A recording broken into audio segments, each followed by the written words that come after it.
आज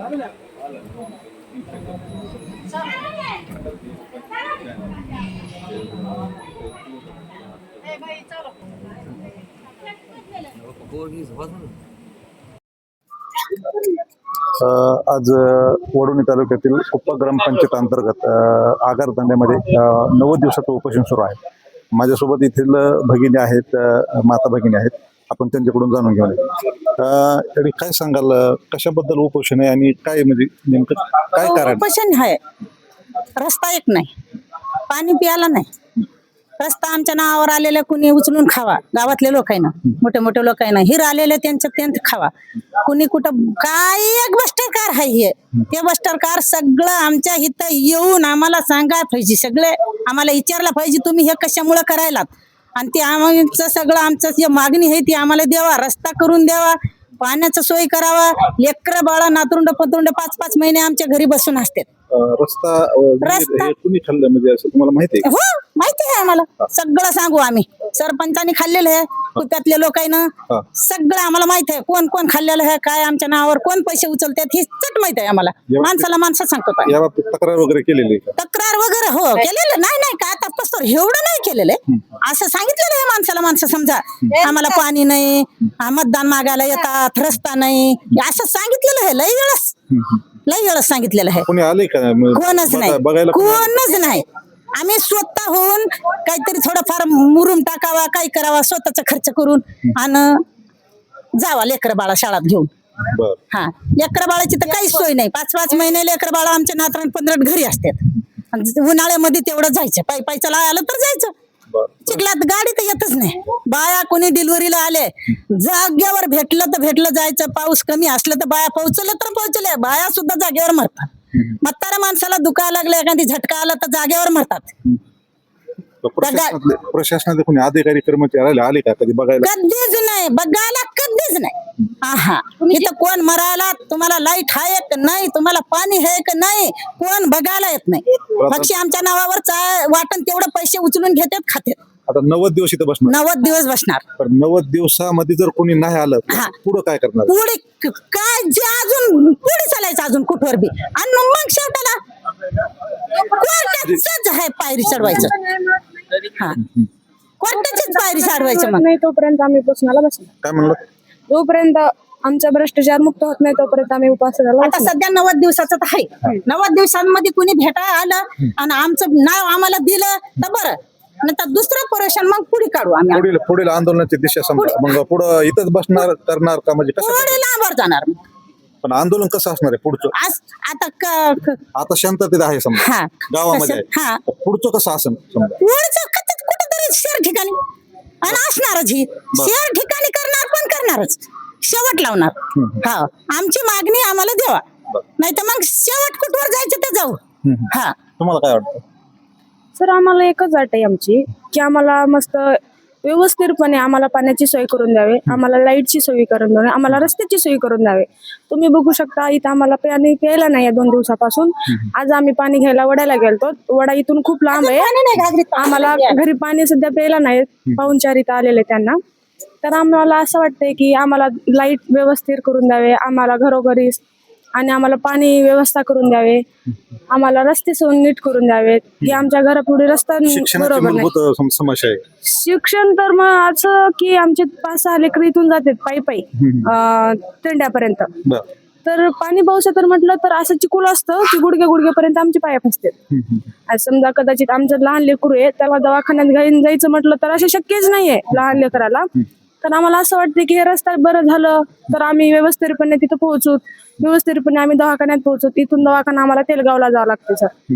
तर आम्हाला असं वाटतंय की खूपच काही आम्हाला अडचणीत जेणेकरून आम्ही तुमच्या पुढे असं मत मांडायला. किती तुमच्या समाजाचं पूर्ण समाज पाठीशी आहे का आंदोलन करायला? सगळं आम्ही बसलो तर आमच्या हा म्हणणं आहे ना, कसं नसणार आहे, कारण की तक्रारी खूपच येते ना आमच्या, प्रत्येकाचीच अडचण आहे.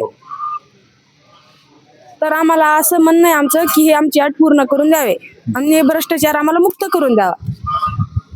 या ठिकाणी आपण बघितलं महिलांनी सुद्धा किती व्यथा मांडलेल्या आहेत आणि त्यांचं किती प्रश्न गंभीर आहेत हे प्रशासनानं मनावर घेतले पाहिजेत आणि ह्याची समस्या सोडवली पाहिजे. एसएम न्यूज साठी सतीश मुळे.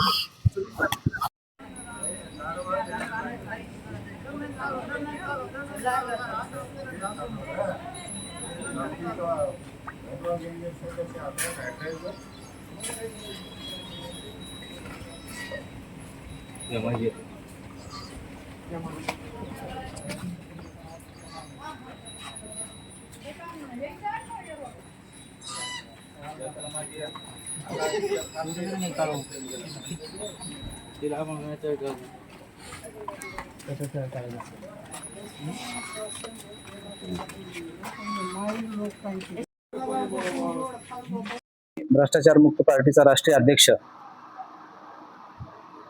या पार्टीचे जे उद्देश भारत देशामध्ये जवळपास भारत एक देश हा 79 वर्ष झाले स्वातंत्र्य होऊन आणि आता पुन्हा गुलाम होण्याच्या मार्गावरती आहे. काही चंद लोकांनी भारत देशाला गुलाम करण्याचा प्रयत्न करत आहात आणि ते यशस्वी ठरत आहेत.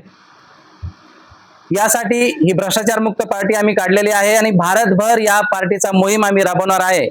आणि या पत्रकारांच्या माध्यमातून मी पूर्ण भारतवासियांना आवाहन करतो की या भारत देशामध्ये जो भ्रष्टाचार चालू आहे हे सर्वांनाच माहिती आहे, पण कोणीही सामोरे येत नाहीये, म्हणून ही पार्टी समोर आलेली आहे. आणि सर्वांनी तुमच्याकडे जो भ्रष्टाचार तुमच्या जवळ होतोय, तुम्हाला दिसत आहे, तो फक्त आमच्यापर्यंत पोहोचवण्याचं काम करा. आम्ही हा भ्रष्टाचार निश्चितच इथे तुम्हाला सगळ्यांसमोर उघडकीस आणून जे भ्रष्टाचार करत आहेत त्यामध्ये नेते असो किंवा नोकरदार लोक असो यांना आम्ही निश्चितच कोर्टामध्ये खेचण्याचा प्रयत्न करणार आहोत.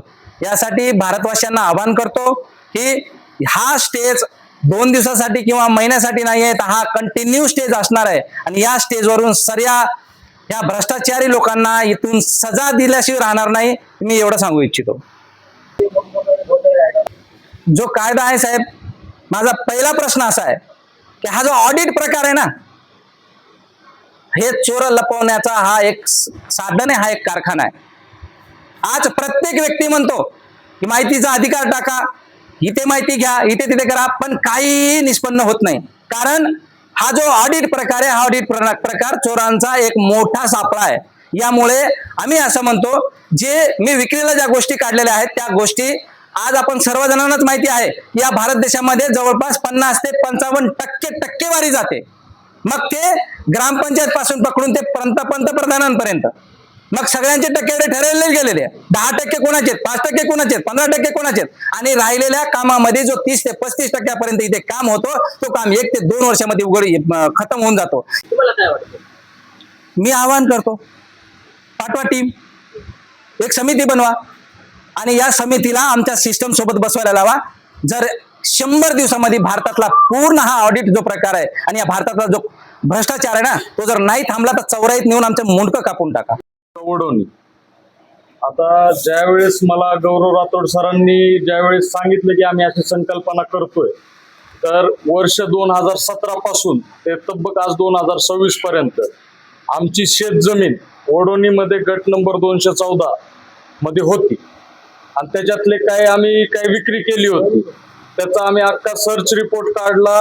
त्याच्यामध्ये काही जमीन आमची विकलेली होती, काही जमीन आमची शिल्लक होती. तर ते 7/12वरनं ह्या प्रशासनाने टोटल गायब करून टाकले. त्याचे सगळे कागदपत्र वगैरे सगळे मी राठोड सरांना दाखवले. SDO असेल, तहसीलदार असेल, कलेक्टर असतील, कमिशनर महसूलचे आपले औरंगाबादचे असतील, त्यांच्याकडे सगळं पाठपुरावा केला. पण आजपर्यंत त्या गोष्टीचा कोणी आम्हाला असं थोडं बी सांगितलं नाही की आता तुमचं काम करूत वगैरे नाही करूत, असं काहीच नाही सांगितलं. ह्याच्यामध्ये बाकीच्या गोष्टी आता तुम्हाला राठोड सर सांगतील. मी त्यांच्याकडे टोटल डॉक्युमेंटेशन दिलेले. बघा, आवडली घेऊन टाकू म्हणून. निश्चितच तुमच्यापर्यंत पॉकेट पोहोचले असतील म्हणून हे अधिकारी अशा पद्धतीने करतायत. इथून मी आवाहन करतोय SDO साहेबांना की 8 दिवसामध्ये जर या जमिनीचा सर्व पत्रकार बंधूंचे या ठिकाणी भ्रष्टाचार मुक्त पार्टीच्या वतीने हार्दिक हार्दिक स्वागत. या ठिकाणी भ्रष्टाचार मुक्त पार्टीचे सर्व आदरणीय गौरव भाऊ, त्याचबरोबर राजेश भाऊ, त्याचबरोबर राष्ट्रीय सचिव आमचे सीतारामजी आणि त्याचबरोबर आमचे बंजारा समाजाचे नेते सुरेश भाऊ आणि समोर बसलेले माझ्या माता भगिनींनो, विषय खूप महत्त्वाचा आहे. कारण की 2014 पासून भारतामध्ये हे सरकार स्थापन झाल्यापासून सरकार आल्यापासून या देशामध्ये काय काय भ्रष्टाचार होतो या संदर्भात मी या थोडी माहिती देणार आहे. म्हणजे माहिती देणार आहे म्हणजे ही संकल्पना कशी डोक्यात आली. आज पूर्ण भारत देश बघतोय, भारत देशामध्ये कशा पद्धतीने भ्रष्टाचार चाललेला आहे, सरकार आल्यानंतर सरकारमध्ये असणारे मंत्री कशा पद्धतीने भ्रष्टाचार करतायत ही संपूर्ण माहिती आपल्याला ह्या ठिकाणी आम्ही बघा, कधी तुम्ही कुठं पाहिलं असेल, कुठं कृषी प्रदर्शन पाहिलं असेल किंवा कुठलं म्युझियम पाहिलं असेल किंवा कुठले वेगवेगळे प्रदर्शन पाहिलं असेल, प्रथमच हे बीड जिल्ह्यामध्ये वडवणी तालुक्यामध्ये हे भ्रष्टाचाराचं प्रदर्शन हे पहिली वेळ होत आहे. आणि ही प्रदर्शनची संकल्पना जी आहे आदरणीय आमचे राष्ट्रीय नेते गौरवभाऊ राठोड त्यांच्या संकल्पनेतून ही निर्माण झालेली आहे. आणि हे निर्माण करण्याचं कारण म्हणजे तुम्हाला सगळ्यांना माहित आहे की बीड जिल्ह्यामध्ये आज तुम्ही ज्या रस्त्यानं आतमध्ये आलात, बीड जिल्ह्यामध्ये मी एकच समाज नाही, प्रत्येक तांडा, पाडा, वाडी आणि वस्ती, ह्या वस्तीमध्ये रस्त्याची अवस्था काय आहे, त्या ठिकाणी पिण्याच्या पाण्याची अवस्था काय आहे, त्याचबरोबर त्या ठिकाणी होणारा जो म्हणजे जे काही लाईट पाणी म्हणजे जे मूलभूत गरजा आहेत शासनाने देणाऱ्या जे देतात त्या मूलभूत गरजा आतापर्यंत बीड जिल्ह्यामध्ये नव्हे तर पूर्ण भारतामध्ये कशा पद्धतीनं लाटून घेतलेलं आहे याचं सगळं आता हे जे प्रदर्शन आहे ऍज अ प्रूफ आहे, ऍज अ रेकॉर्डेड आहे. हे असं काय उगाच लावायचं बॅनर म्हणून इथे या ठिकाणी लावलेलं नाहीये. हे जे आहे ते सत्यता आणि जिथून ऍज अ रजिस्टर वेगवेगळ्या संस्थांच्या माध्यमातून आणि शासनाच्या ज्या काही भ्रष्टाचार खोदून काढण्यासाठी ज्या काही शासनाच्या पण संस्था आहेत त्या संस्थेच्या माध्यमातून निघालेला हा संपूर्ण भ्रष्टाचार आहे. पत्रकार बंधूंनो, मी या ठिकाणी सांगू इच्छितो की जर भारतामध्ये अशा पद्धतीनं भ्रष्टाचाराचा कळस गाठला गेलेला आहे आणि जे काही आश्वासन देऊन हे सरकार सत्तेमध्ये आलं होतं, 15 लाख घरापर्यंत पोहोचू, त्याचबरोबर 2.5 लाख म्हणजे 2.5 कोटी रोजगार प्रतिवर्षी देऊ, हे सगळं तुम्ही ह्या 12 वर्षामध्ये बघताय. किती जणांना रोजगार मिळाला. जे शासनाची केंद्र शासनाची सर्वात मोठी भरती ही सैनिक भरती असायची, त्या सैनिक भरतीमध्ये पण 4 वर्षाचं म्हणजे अग्निवीर केलेलं आहे. 4 वर्षानंतर तो पोरगा रिटायर होणार आहे. रिटायर झाल्यानंतर पुढे त्याचं भवितव्य काय याच्यावर कोणी ठाम बोलायला तयार नाही. निश्चित या ठिकाणी रोज प्रदर्शन बघायला येणार आहे. या ठिकाणी मी या माध्यमातून सांगू इच्छितो. धन्यवाद. भ्रष्टाचार मुक्त पार्टीचा राष्ट्रीय प्रवक्ता राजेश राठोड, बुलढाणा. पत्रकार बंधूंच्या माध्यमातून माझा पहिला एक प्रश्न सुरुवात आहे की भ्रष्टाचार होतो कसा किंवा होत नाही, आणि होत असेल तर माझा पहिला प्रश्न जो आहे तो सरकारपर्यंत पोहोचवण्याचं काम आपण करावं.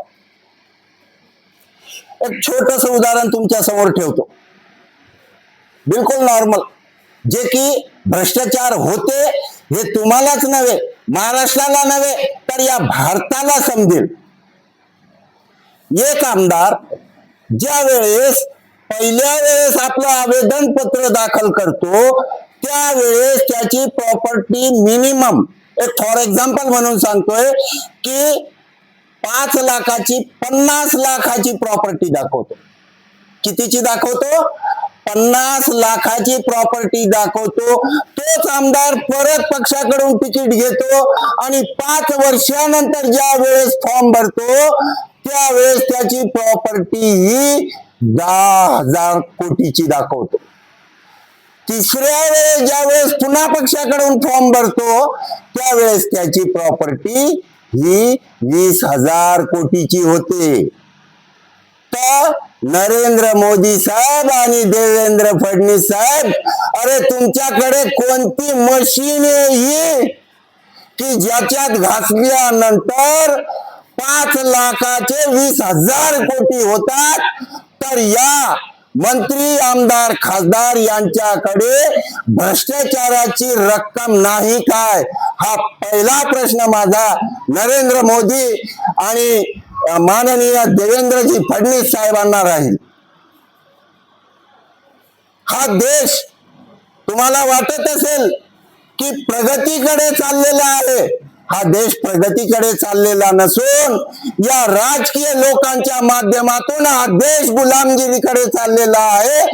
या महाराष्ट्रातलाच नव्हे तर प्रत्येक रविवार आणि शनिवारला आमच्याकडे सर्व डाटा आहे आणि तो आम्ही प्रत्येक वेळेस हे भ्रष्टाचार उघडकीस आणणार आहोत. आणि जर का याच्यातून न्याय आम्हाला मिळाला नाही तर 10 पदाधिकारी याच ठिकाणी याच गावात एक सोबत फाशी चढणार आहेत, एवढंच मी सांगतो.